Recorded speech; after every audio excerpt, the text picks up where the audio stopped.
You play any mental games? No. Do I? Yeah. Like, Like, you're like, not mental games. Like it's like, the battlefield of the mind? No. Do I have? No, I'm saying, like, do you play, like, mental, like, keep your mind sharp games? Yeah. Dude, I was in the chess club. No, I get that. I'm talking about, like, daily things. Like, I do Wordle. No, I'm not a big fan of the trends like that. It's not a trend. It's been going on for years. But Wordle? No, it's a trend. No, Kat's into that. I'm not. No. I mean, yes. Short answer is yes. Do I challenge my mind daily? yeah, that's what I'm talking about. Yeah. No, I'm talking about by an app. No, I don't believe in having all those apps. You're like the app guy. I'm like the analog guy. All right, sounds good. Let's jump into the week 5 of emotional. No, what are we talking about? We're talking about mentally healthy leaders. Let's do this.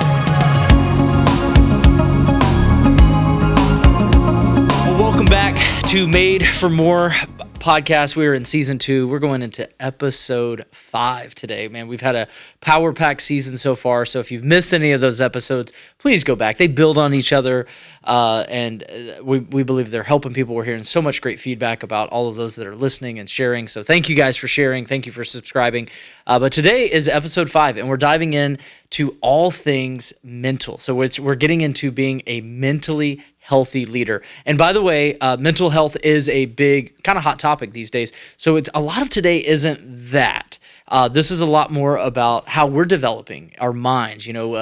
In an earlier episode, Pastor Aaron shared the idea that we are a mind, soul, and body, and we focus a lot on our soul and our body, but the mind is so crucial, like how we are handling living in 2023 with all of this information. The fact that we can know anything at any moment because of our phones, that we have the World Wide Web at our fingertips. And so that's really the direction of today, but I'm super excited. So yeah, we're going to have a great topic, and we want to get you healthy in every area of your life. So we've talked about spiritual health. We've talked about physical health. We've talked about emotional health. This week, we're talking about mental health. And really, every leader is a learner.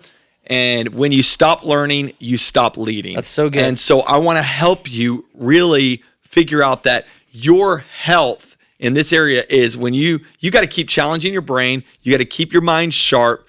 You got to keep absorbing information to make sure that you're staying on the top of your game. You're keeping your sword sharpened, as they said, like so sharpen the axe. And I think the whole illustration is, man, you can hit the tree as much as you want, but until the axe is sharp, that tree's not going to fall, or it might fall, but you're going to have to use a lot more energy to get it to fall. But if you'll just sharpen your axe for a little bit, then that tree will come down. And the way you sharpen your axe when it comes to your life is you get your mind sharp. Yeah. Our mind is one of the most intricate and I can't even say the word, sophisticated part of our body. Yeah. And when your mind is sharp, you're able to actually do way more than you ever thought you could. So we're going to talk about some issues that people are facing today when it comes to our mental health, when it comes to our mind not being sharp. And maybe you'll give them the first one. Yeah, for sure. So I think the first one is definitely information overload. We are in that world today. We are. Yeah, and everything from, there's so many sources, right? So we have social media. We have even just conversations. Yep. I actually, one of kind of the, big Christian authors, he wrote a famous book, Wild at Heart, John Eldredge. Yeah. He's got a podcast, Wild at Heart, and it's so good. He said one thing that I want to say about information overload.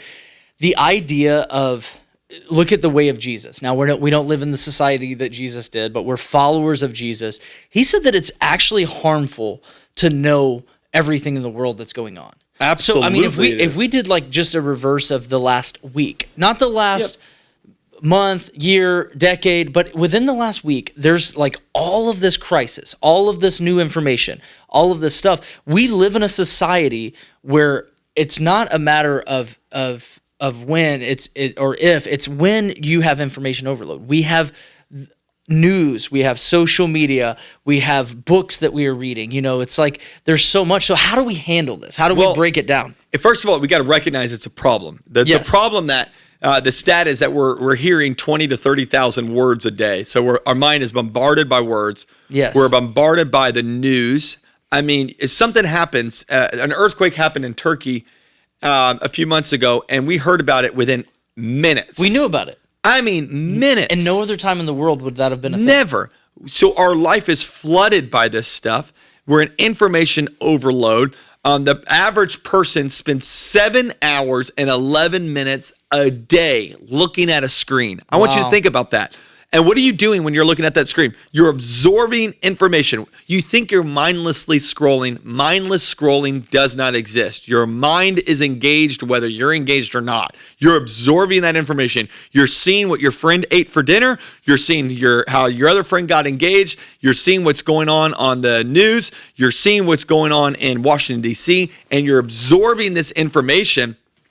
Even as far back as 10 years ago, they said that Americans in 2011 were taking in 5 times more information than they did 20 years before that.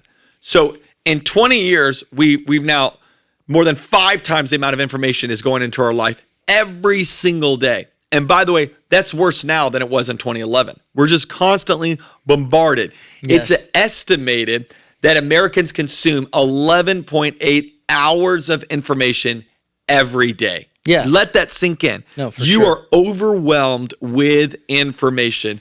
We're learning so much about things that don't matter at all. And we're not actually using it. So We're not using any of it. Just to look back at that, so some of those stats, I know some people that are listening might love a lot of stats. Some people bypass those. But either way, about a third of our life we're looking, or a third of the day rather, which turns into our life, we're looking at a screen. And about half the day we're taking in information, whether it's through a screen or someone. So the idea of that's a lot to take in. And it's like, what do we do with it? Well, we're not designed to know so much pointless stuff. Yeah. You don't need to know about all this stuff. I mean, TikTok and Instagram have made it even worse because you're literally just flipping through and you're just absorbing. And I'll stop on a video and I'll absorb more pointless information that I never needed to know. For sure. So our mind is being filled. It's just not being filled with the right stuff or with stuff that's actually helping move you forward. So for sure, information overload is real and you got to recognize it. And you got to recognize it's actually damaging because you can fill your car's tank with substance, but it's not going to move unless you fill it full of gas. Yeah. So just because there's substance doesn't mean it's significant. That's so good. So you've got to realize, man, I'm learning so much because of what I see on YouTube. That doesn't mean anything. Yeah. So information overload's a big one. It's a problem we have to solve. The second problem when it comes to our mental health is our information bias. It's a big one. It's a huge one in our world today. There's overwhelming studies that have been done from this, especially probably since 2015, 2016 election, definitely into 2018, definitely into COVID, into the world today. We're in a post-COVID world now. Misinformation or bias of information is everywhere. So truth is relative based off of your circle right now. It's funny. It's not funny actually, but the reality of how prevalent this is. Yep. So I remember we were actually in a meeting, and it's very sad what's happening in the world. And this is a few months ago when the Ukraine thing happened, where Russia actually moved in. Yep. And I remember I physically pulled up.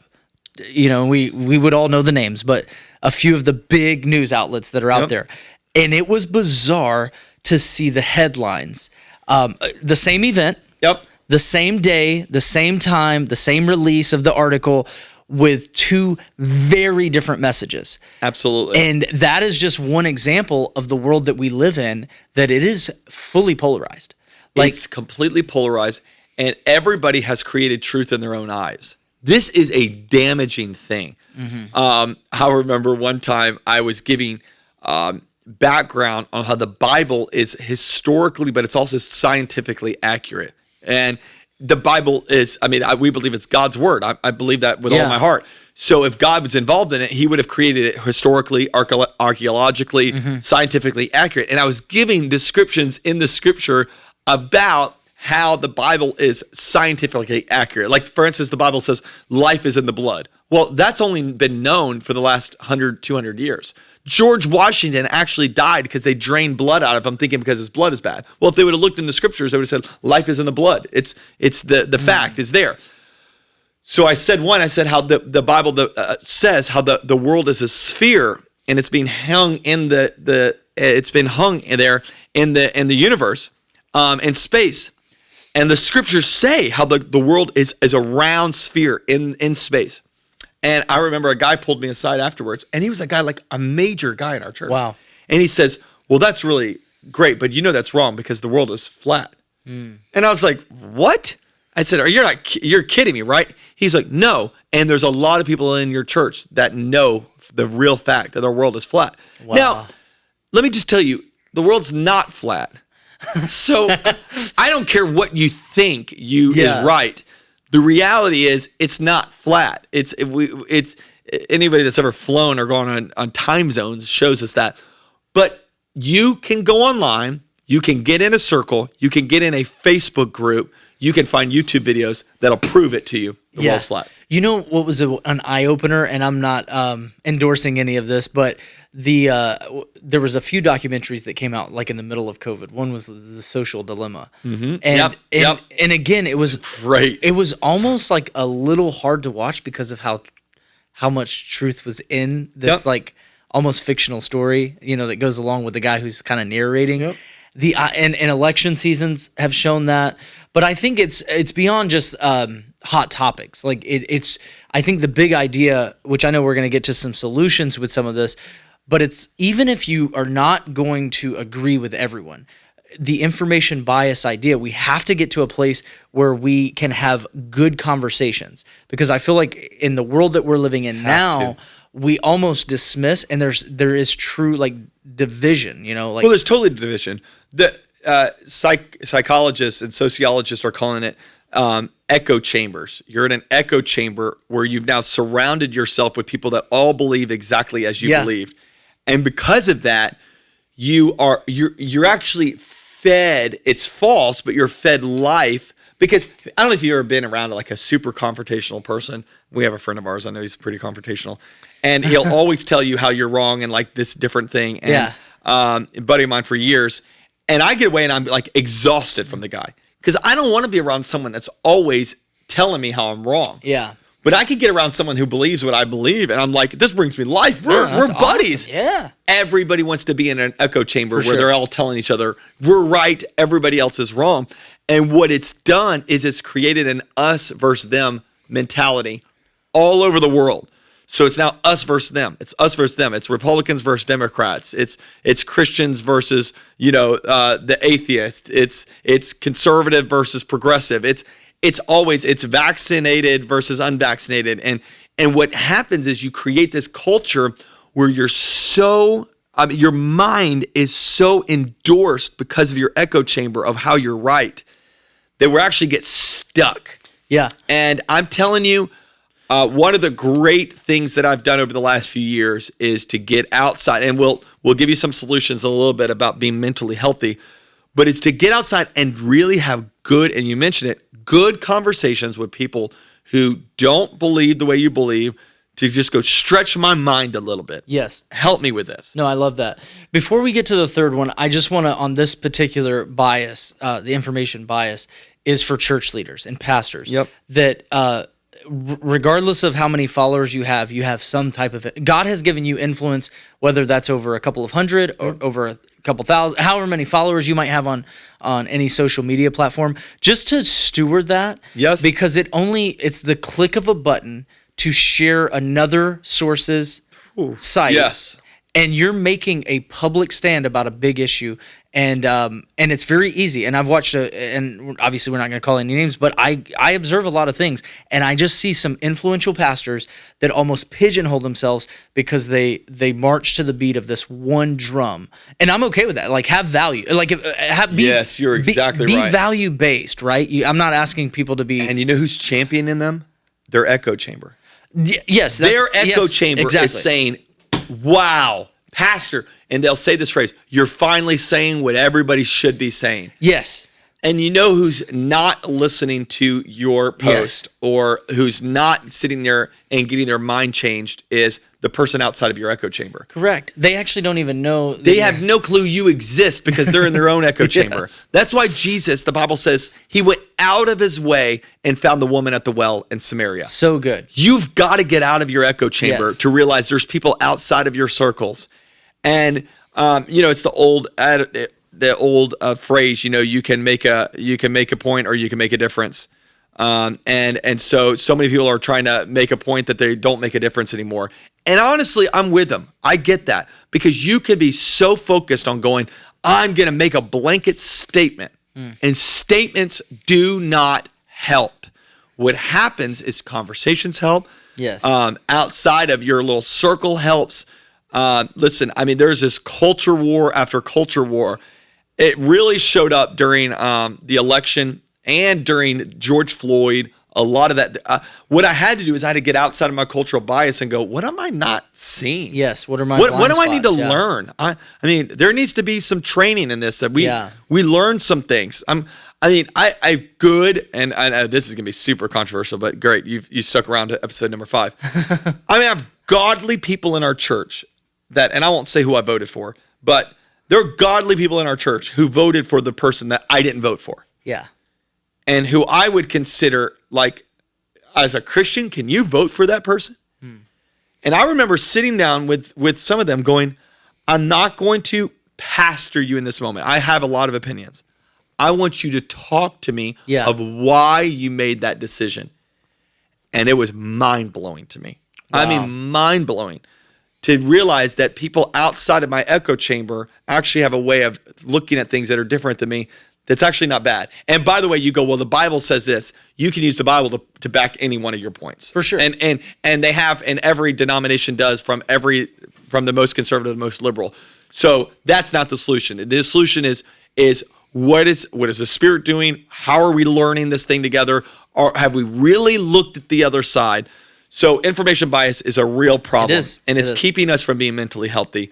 And the third one is there's a lot of information without application. Now, this is huge. Yes. Because we're absorbing so much, but, we mentioned it earlier, we're not doing anything with it. Yeah. And the scriptures are clear. We got to be doers of the word, not just hearers. Like, you can't just continue to hear it and not do anything about it. Because the more you absorb and you don't do it, the Bible actually tells us we deceive ourselves. What does that mean? What it means is we actually think we're doing it, but we're not doing it. So we've got to change that, and we've got to stop deceiving ourselves and actually become doers of the information that we are absorbing.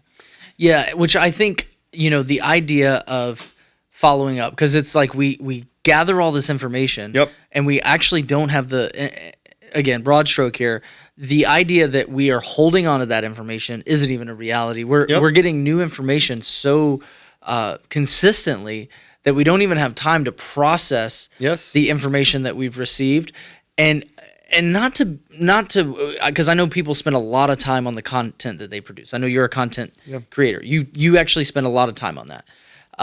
People that write books, etc. So I don't want to cheapen it, but we cheapen the value of the content because of the amount of content that we allow. And so whereas if you look back at decades past, centuries past, the writings of some of the greats of our societies and of our faith, it's timeless. It's classic. And because of the amount of content that we allow in, we've cheapened the value of content. It's like, what is the timeless classic of our day? Absolutely. I agree with you. We are in information overload. We have an overload of information, and we have a lack of obedience as our world today. We're constantly hearing, we're not doing. And so we got to change that. Yeah. And so I would say when it comes to all of this, the solution for your mental health. And again, what I mean by mental health is the strength, keeping the axe sharpened. How do we keep our mind sharp? It all comes down to this word, and it's intentionality. Yes, that's so good. We got to be intentional about it. You can't just scroll through life. You've got to grow through this thing. And so we're going to talk about intentionality. So couple key questions that I think are important. Put them part of your culture, but these are help you with intentionality of training and equipping your mind. And the first one is just what am I intentionally learning? Yes. Like, what is it that I'm learning right now? Not what did I pick up on that TikTok video or what did I see on YouTube the other day? That's good. What am I intentionally learning? And to pause on this one, and at the risk of going into our second thing of information bias, I'm okay with it if you are. Please. Is what are, like, because you've been leading for a long time. Yep. You're a husband, father. You've been following Jesus for 20 years. Been in full-time ministry for a long, over, going on to your second decade. Like, all of these things. What would you say is like a baseline of some of this being? What have you been intentional about in the different categories? Well, absolutely. I think a lot of it is you've got these 6 areas of healthy leaders, and you need to be intentionally. So, brain health is, you want to be wise in your brain. That's one of them. So you want to learn about that. How do you sharpen your mind? Okay, great. That's one. But you need to be intentional about all of them. Are you intentionally stretching your mind spiritually? Yeah. So I'm going to read books that stretch my mind spiritually. I'm going to read The Pursuit of God and Secrets of the Secret Place. And you're going to get into things that go, every 2 to 3 years, I'll read Why Revival Tarries by Leonard Ravenhill. I want to have those moments. And just to pause, because those 3 books, unfortunately, those are in an information bias, right? They are, there's some of course. people that haven't heard of those. Those aren't books that were written by the who's who of the last year or two's church growth experts. Those are classics that have lasted for decades. Yep. And I think that's where and I know we're talking theologically just for a moment, like, I love all the pastors that are doing an extremely great job of advancing the kingdom in 2023. Yes. I will read their books. I'm going to subscribe to their stuff. I think they're doing a great job. But let's not forsake the guys that in the last century, in the last several decades. Absolutely. Those are classics. And those are, we actually, as our campus pastors, just read The Pursuit of God over the last couple of weeks. We're always reading a book together. We're currently reading The Tale of Three Kings. But The Pursuit of God, we have 7 location pastors. Mm-hmm. And there were, I think, 2 or 3 that had read, they kind of came through our culture in our youth ministry days and different things. So they had read it. We had a bunch of guys that were new to it. What was crazy is A.W. Tozer wrote that book in the hustle and bustle of like the mid 20th century in Chicago. Yep. But the things he was saying in his book, they were like, it's like he wrote it in 2023. Of course. Yep. And what it did was it set a baseline. It was good information versus just looking at all the YouTube clips of our current day. It was a timeless classic that has been tested. And I would say this is I'm all about getting to the classics. Also get to the classics that are outside of your group. Yes. Because I did that during my doctorate. That's good. My doctorate, they had me reading guys that were Reformed guys, Presbyterian guys. We read some old church fathers that were Catholic Catholic popes and stuff. And I'm sitting there reading this stuff and thinking there was so much truth in there that I didn't know about. Yeah. So again, you're going to be intentional about going, what am I learning in every one of these areas? And we can run through it real quick. You're talking about when it comes to your emotional health. And there was books I read on emotional healthy spirituality and emotional healthy leadership and making sure that, am I people smarts? Am I self-aware? We did a whole study with our staff on being self-aware. Again, it's intentional learning this subject when it comes to your mind, when it comes to the subjects, when it comes to your body and physical fitness. Again, watch some YouTube videos. Great. Are you reading? Are you studying? Are you intentionally stretching yourself when it comes to that area? Finances is another huge one that people deal with. Social stuff. So I want to just be intentional about this thing. I always want to be intentional about theologically, am I growing? When it comes to business. Right now, I just finished a business book just because I realized I'm like, the church is not a business, but at the same time, there's a business aspect of it. It's an organization. There's an organization. And I was like, I want to do this thing well. Yeah. I am called to be a good steward of this organization. So I read a business book a few months ago, and it really stretched me on how to do this thing. I'm like, just be intentional about growing and about learning and going, what am I learning right now? Which, by the way, that's a great phrase to implement part of your culture is you just always asking yourself, wait, what are you learning right now? What are you learning? Which I want to give a quick helpful tip before we go to the next thing is because I was pro physical book for a long time, almost anti-audible. I'm a big podcast guy, but I almost had information overload where I wasn't retaining anything. So here's my new strategy is that I listen to the first time I listen to or go to a new book, I'm going to listen to it on Audible. And the thing is Audible, I'm going to be doing something, I'm going to catch it, I'm not. And if it's a good enough book, then I will buy the physical copy and read it. It's brilliant. And so there's a lot of books that are good and they're worth listening to, but there's a lot of books that you need to listen to and realize how valuable they are, and you need to buy it, and you actually need to go through it. Because we live in a world where you can physically reading, like something that you touch and feel. I don't want to sound like an old dude that's like aging out, but there's something to that. There is something to it. So just helpful tip, listen to it on Audible first. If it's memorable enough, buy it and like underline it, like put it on the bookshelf and go back to it. That's great. Here's the second question to ask yourself, and it just goes back to our main topic of the whole day is, am I intentionally learning outside of my bias? That's good. So you're just asking yourself, like, okay, that's the third book in a row that you've read from a group of people that are all part of Turning Point USA. Okay, we got it. You got it. You're anti-woke. I get it. So you've learned that. Yeah. Have you looked at anything outside of that yet? So, and I'm all about learn all about stuff that you're passionate about. Just get outside your bias. Stretch your mind. Read some things that are going to challenge you. Study some things that are going to challenge you. I'll never forget when I was doing my undergrad in missions, the professor made us watch a video about a Muslim apologist. So this is a guy who defends the Muslim faith, and him debating a Christian who did not do a very good job. Wow. And I remember sitting there and he goes, I think it's important you'll learn this because you will never be able to really be solidified in your belief if you don't know how to defend your faith against someone else who knows exactly what they believe. And he made us watch these videos. And I remember listening to these videos at 20 years old going, oh my gosh. It's challenging. Yes. Are these guys right and we're wrong? Like it was challenging. I know what God had done in my life, but I questioned everything. But what it did is it solidified my faith because now I was able to go, I've looked at it through multiple sides. Yeah. So I get it. You're pro-life. You're all about it. Do you have the why of why somebody who would be a Christian would be a pro-choice person? Do you understand that? Even if you don't agree with it, know their argument. Look outside your bias, stretch your mind, keep your mind sharp. It's so crucial. Have conversations. Have conversations. Very vital, important.